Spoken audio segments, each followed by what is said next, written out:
Y entonces me da mucho gusto poderles compartir un poquito de lo que yo he aprendido en estos últimos años de mi entrenamiento. Entonces, bueno, vamos a ver.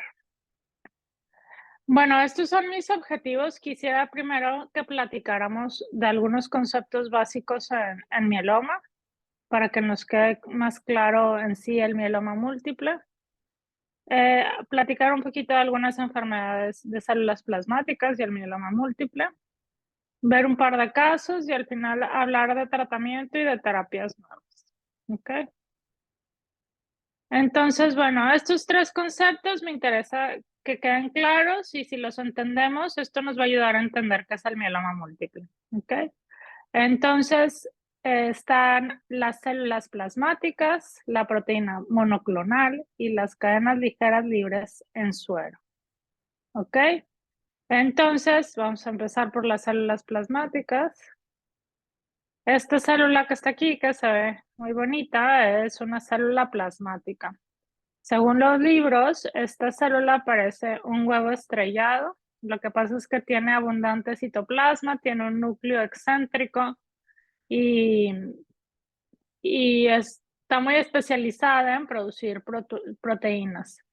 Si se acuerdan, la célula plasmática viene del desarrollo de la célula B, y es la célula más especializada que ya produce un solo tipo de anticuerpos.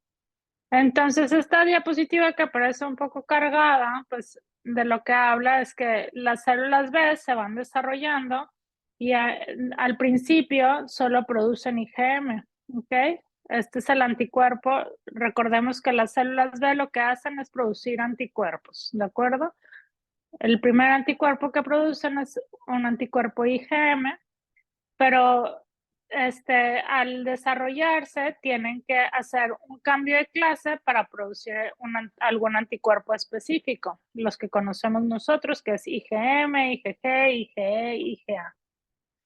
Entonces, este proceso, en algún lugar leí que las células B viven una vida peligrosa porque se tienen que mutar.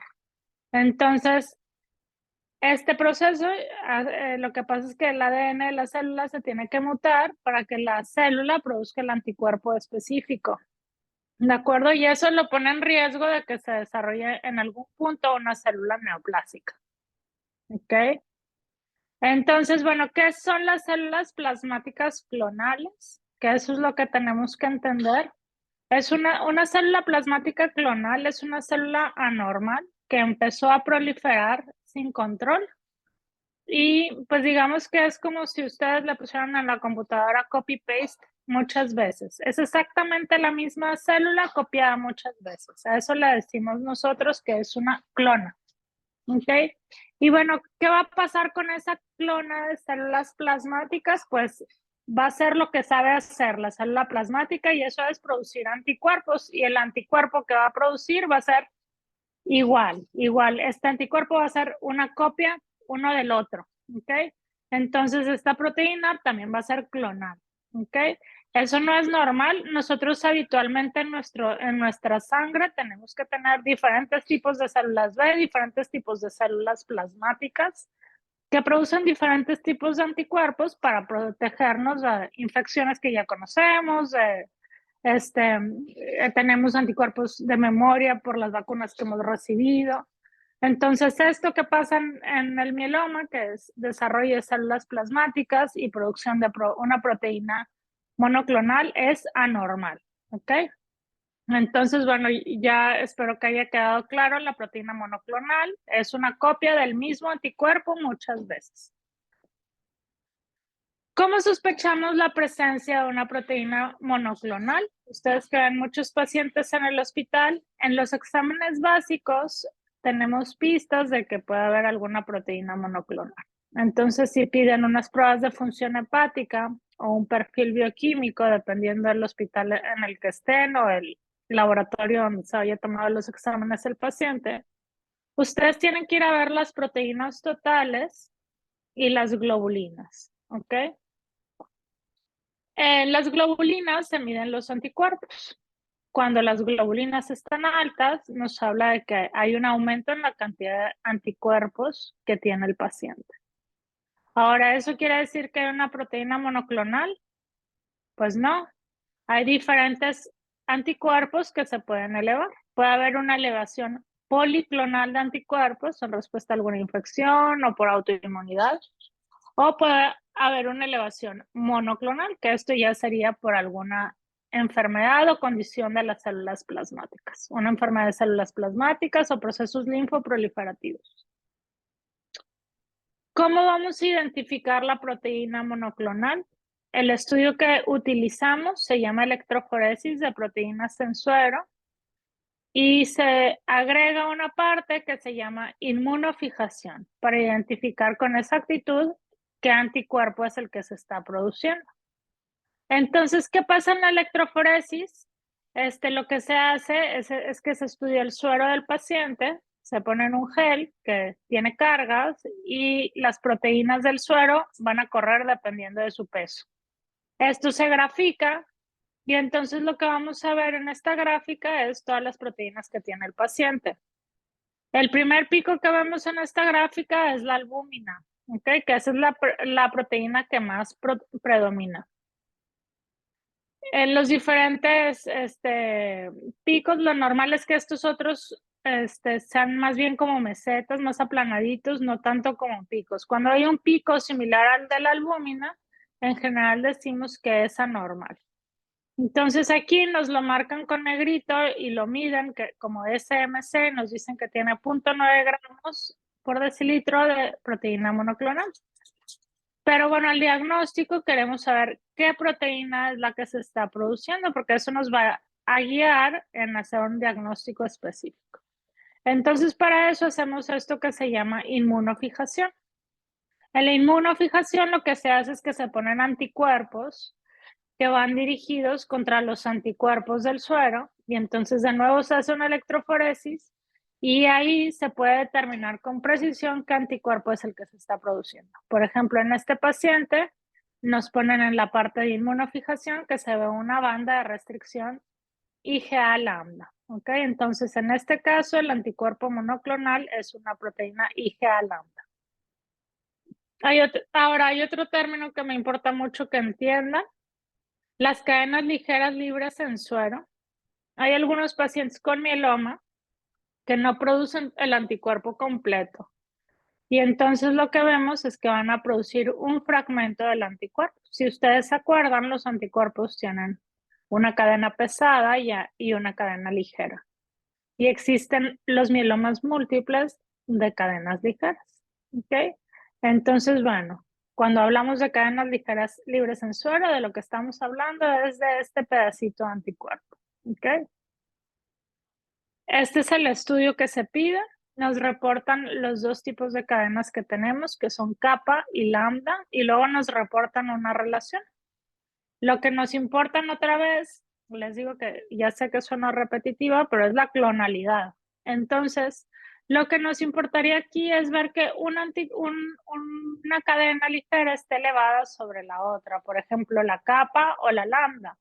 Y lo que pasa en ese caso es que se altera la relación. Entonces, eso es lo que vemos. Miren, estas son unas cadenas ligeras que son anormales en un paciente que tiene una kappa francamente elevada y la relación entre kappa y lambda es muy elevada.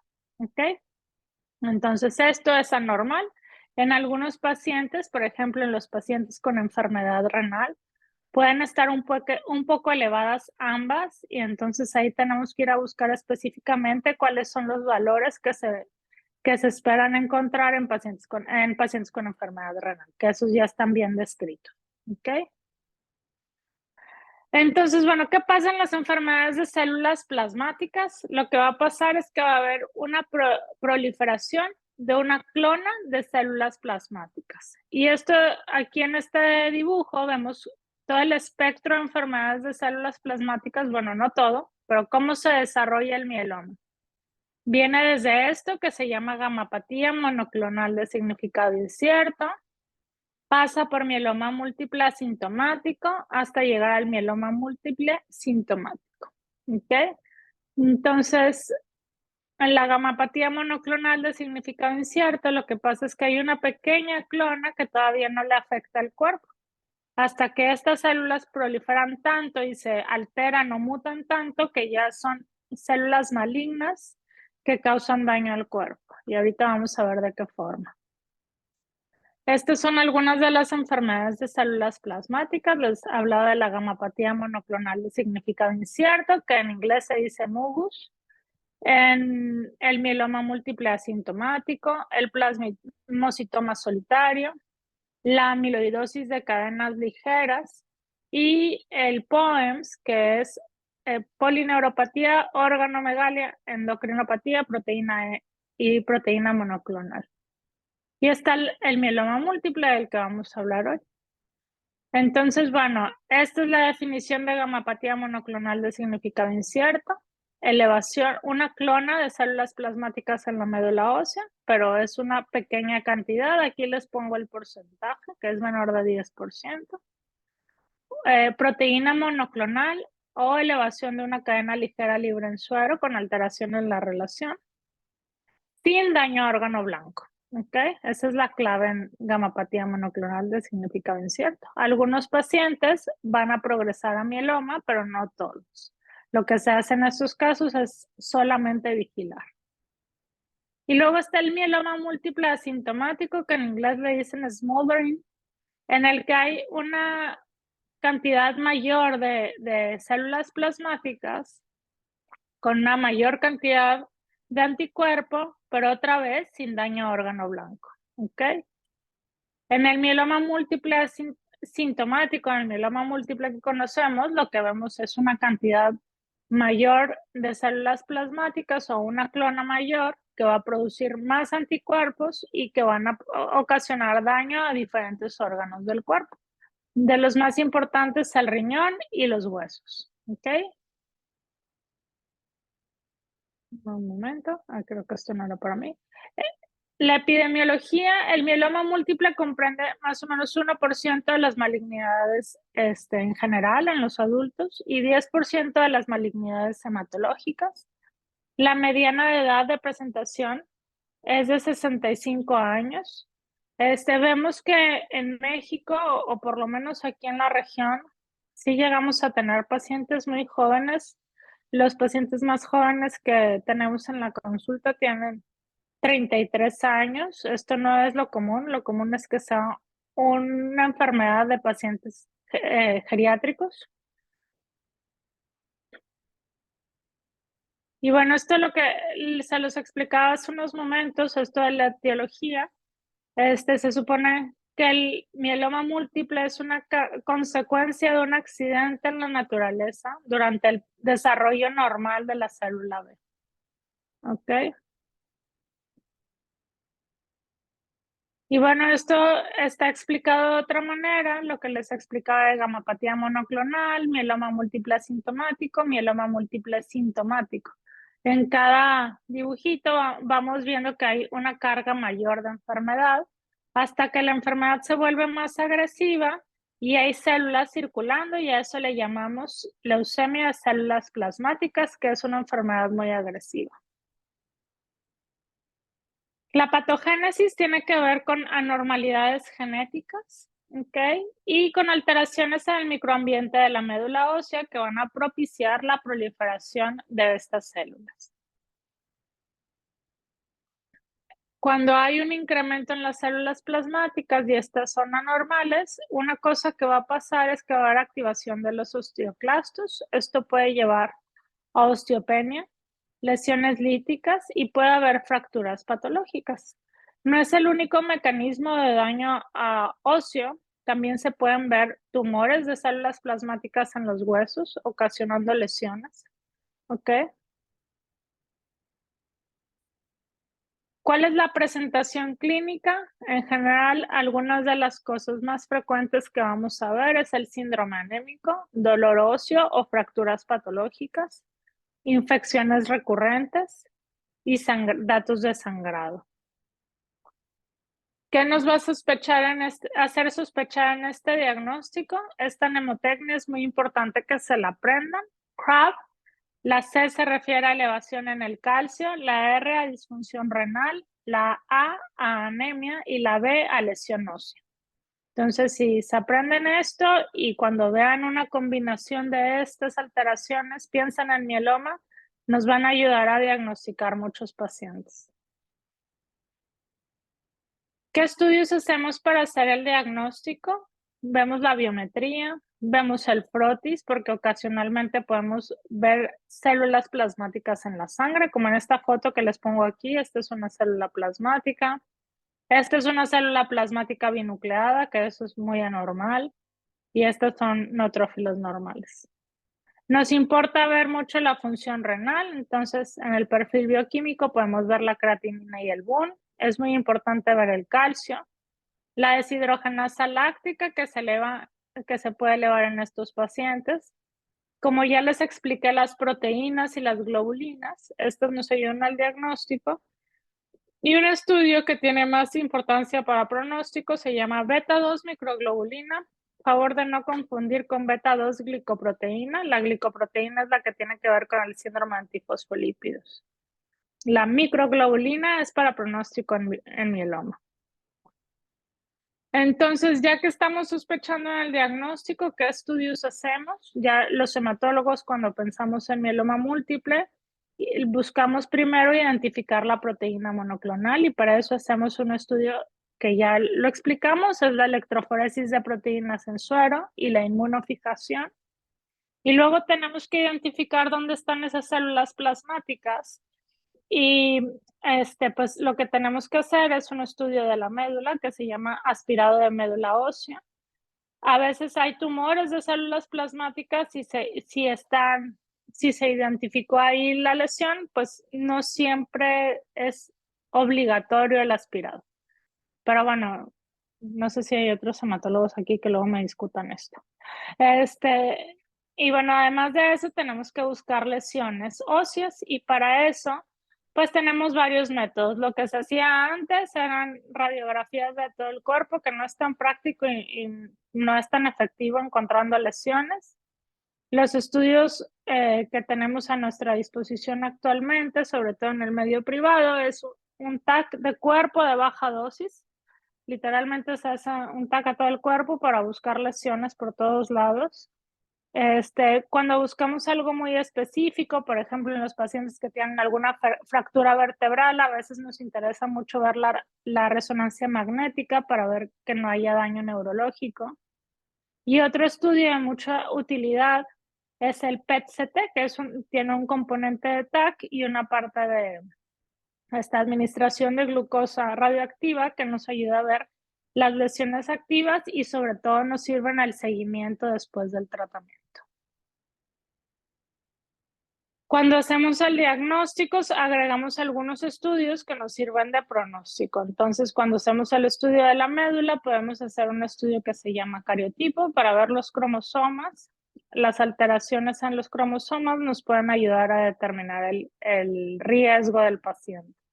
Se pueden hacer estudios de FISH específicos para las translocaciones o de lesiones comunes en mieloma y también se pueden hacer algunos estudios genéticos.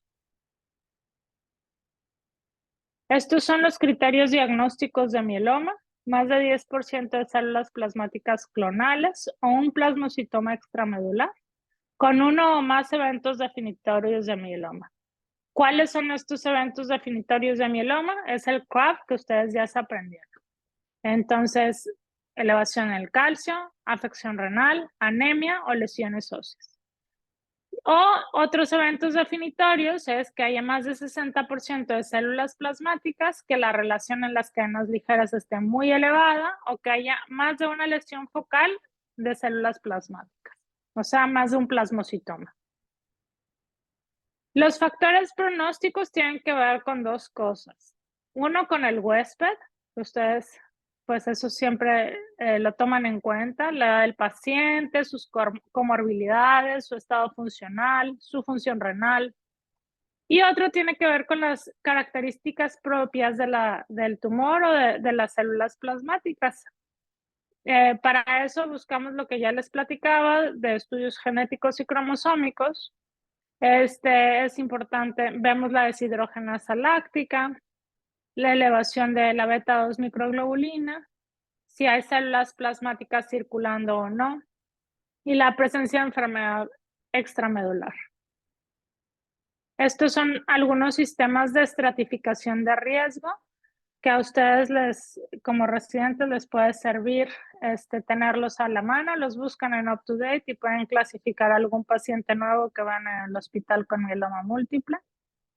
En Dury-Salmon lo que tomamos en cuenta es la hemoglobina, la carga tumoral, la cantidad de anticuerpo, qué tan elevado está el calcio, si hay secreción de proteína monoclonal en orina, si hay lesiones líticas y si hay afección renal.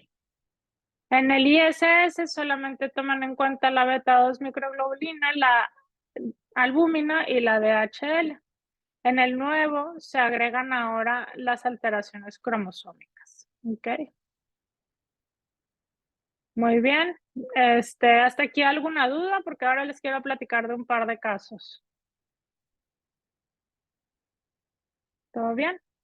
Bueno, miren, en este caso me gusta mucho presentarlo porque es un caso que se le puede pasar a cualquiera.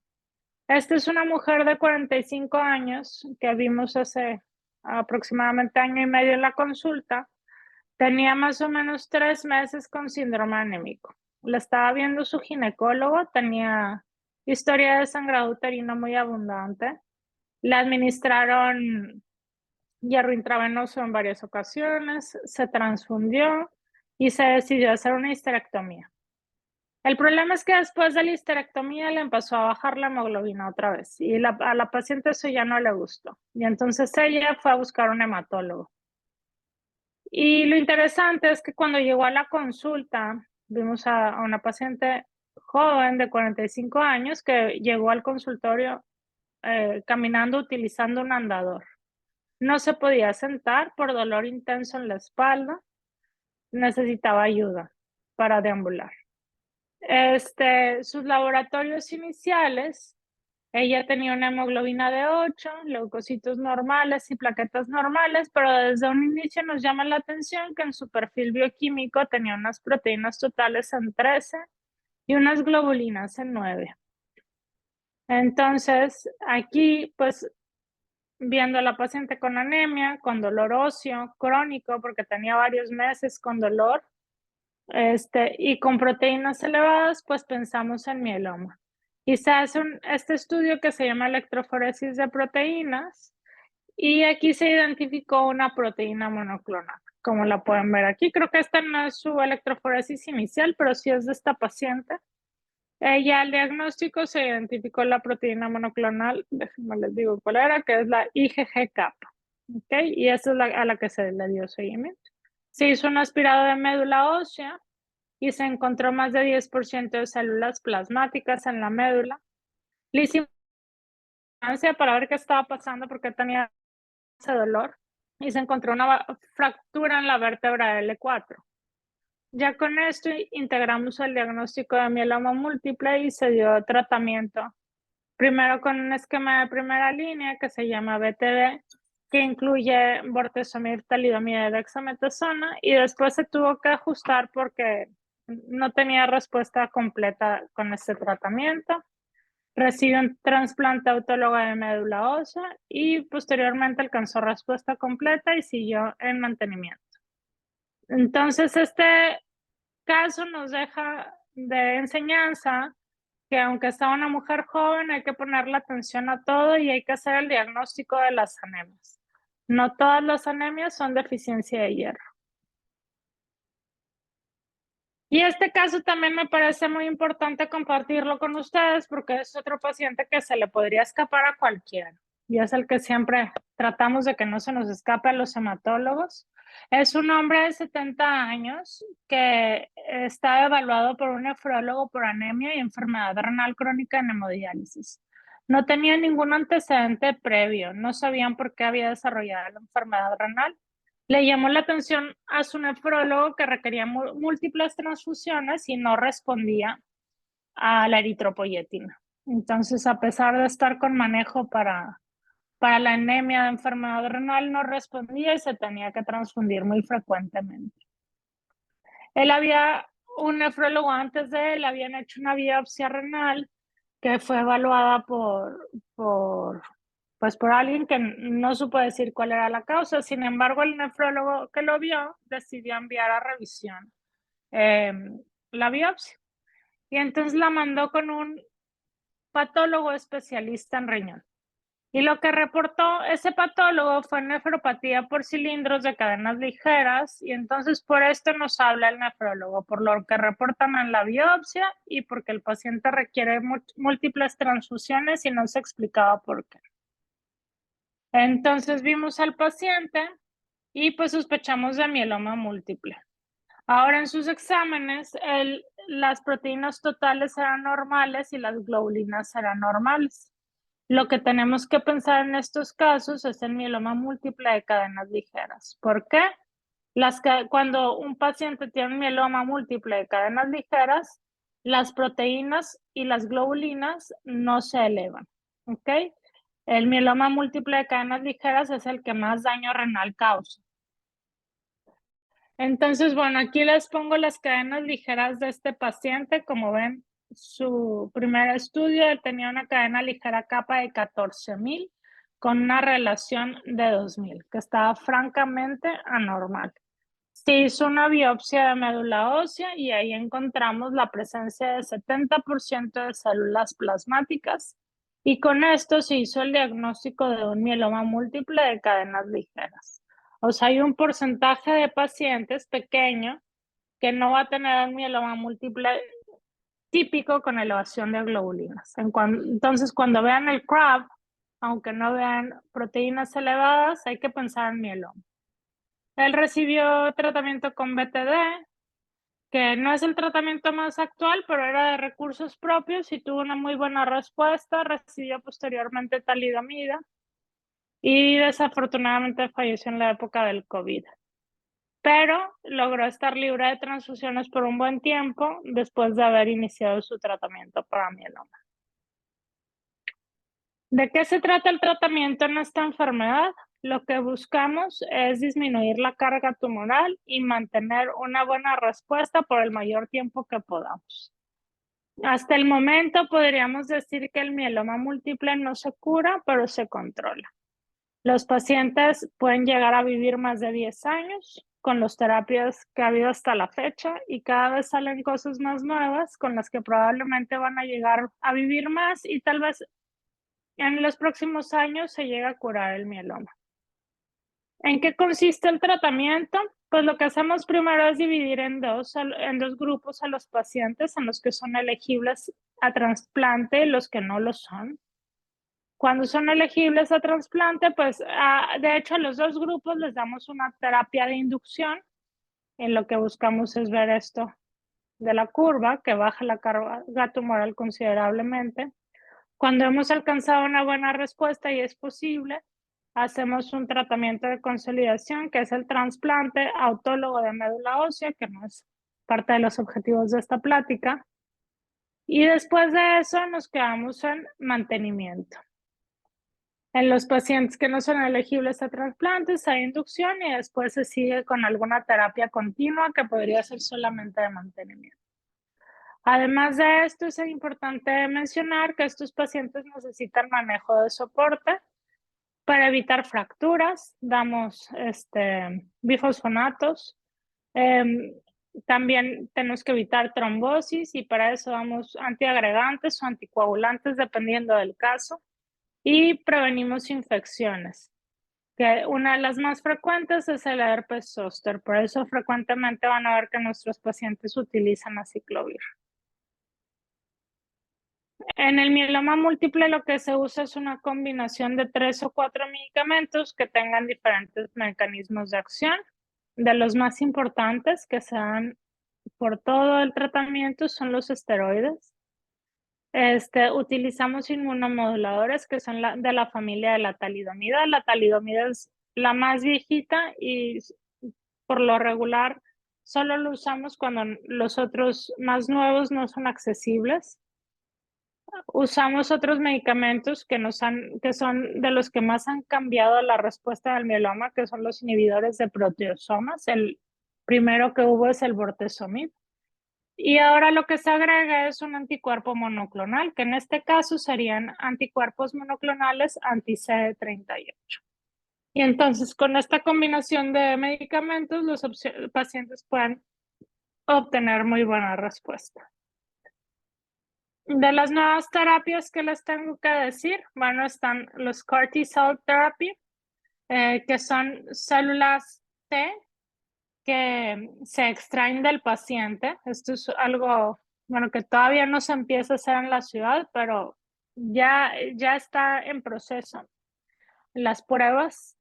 Lo que se hace es extraer células T del paciente. Con un vector se transfiere a la célula un gen que va a expresar un antígeno contra la célula de la enfermedad. En este caso sería el mieloma. Entonces se cultivan esas células, proliferan y se regresan al paciente, como regresarle al paciente soldaditos entrenados para matar al cáncer. Entonces, eso es de las terapias más nuevas que probablemente van a estar viendo aquí en la ciudad en los próximos años. Esta medicina ya saben que ya no se va a usar, entonces me la voy a brincar.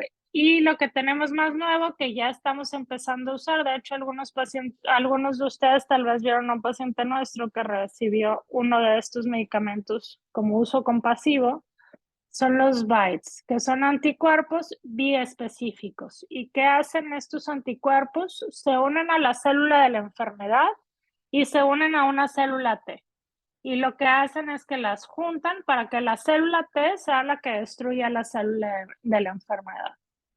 De los que están ahora para uso compasivo, uno es el ranatamab, tienen unos nombrecitos así muy difíciles, y van a llegar otros, uno que se llama taclistamab y otro, esos son los dos que me acuerdo por el momento. Ok.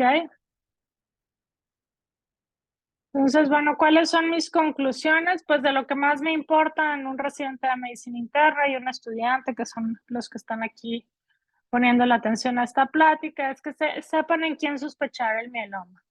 En un paciente que tiene anemia sin una causa identificada, en pacientes que tienen elevación de globulinas o en pacientes que tienen una enfermedad renal que no se explica con nada. Tal vez agregaría aquí pacientes con dolor óseo crónico. Hay que estudiarlos. Ante la sospecha, le sugiero referir al paciente al hematólogo. Los estudios para identificar la proteína monoclonal que revisamos el día de hoy fueron la electroforesis de proteínas, la inmunofijación y las cadenas ligeras libres en suero. No en todos los laboratorios se hacen bien, entonces para esto les sugiero, si los van a pedir, que le pregunten al hematólogo de su confianza dónde pedirlos, ¿ok? Porque no en todos los lugares los hacen muy bien estos estudios y eso es muy importante. Muy bien. Muchas gracias. No sé si hay alguna duda de la plática. ¿Queda todo claro? Hola Ana, soy la doctora Pulido. ¿Me Hola, ¿cómo escuchan? estás? Sí, te escucho muy Nos bien. quedó un poquito la duda en cuanto a la electroforesis de proteínas, si en Sí, suero y en orina tiene alguna indicación diferente o es complementario. es una buena pregunta. Sabes que cuando no teníamos los ensayos tan buenos para medir cadenas ligeras libres en suero, déjame regreso por aquí. Pues sí era importante hacer estudios en orina. Pero si ustedes hacen una electroforesis con inmunofijación, como ven aquí, que es del suero, y pedimos estudio de cadenas ligeras libres en suero, van a detectar a más del 98% de los pacientes con mieloma. Y posiblemente a los que no van a detectar son a los pacientes que tengan mieloma múltiple no secretor, que es otro tema que no les puse aquí. Entonces, la verdad es que ahorita en la actualidad, pues ya no tiene tanto lugar o no pareciera tan necesario pedir el estudio en la orina. Si pedimos electroforesis con inmunofijación y cadenas ligeras libres en suero. ¿Ok? Perfecto, muchas gracias y excelente plática, muy útil para todos. Muchas gracias por la pregunta. Creo que es algo muy importante.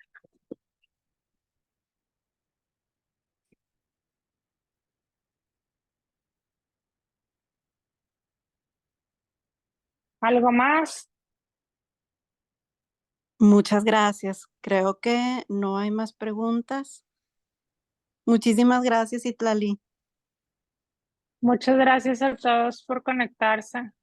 Espero que hayan podido aprender un poquito de mieloma, haya podido explicar algo que les sirva.